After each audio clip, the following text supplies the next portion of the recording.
Sejumlah daerah seperti Kota Palembang makin meningkatkan uji spesimen mulai dari rapid test massal pada pedagang pasar dan lainnya. Gugus Tugas COVID-19 Sumsel mengatakan, meningkatnya jumlah kasus positif di Sumsel karena banyaknya spesimen yang diperiksa. Kini ada sedikitnya 500 lebih spesimen yang diuji setiap hari, setelah tracking pada orang yang memiliki riwayat kontak dengan kasus positif. Luasnya uji spesimen ini dinilai efektif mendeteksi dini penyebaran virus corona untuk tindakan cepat. Ya, sebenarnya melonjaknya kasus ini tidak perlu khawatir. Kenapa tidak perlu khawatir? Semua kasus-kasus yang melonjak ini adalah meningkatnya kinerja teman-teman di lapangan melakukan kontak tracing.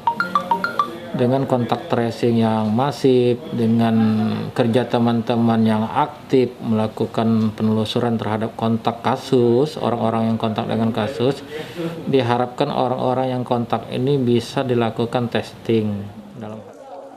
Uji spesimen dilakukan di BBLK dan rencananya akan dilakukan di rumah sakit rujukan COVID-19 maupun swasta untuk mempercepat keluarnya hasil uji spesimennya. Reski Oktora, Muklas Diferensial, Trivida, Kompas TV, Palembang.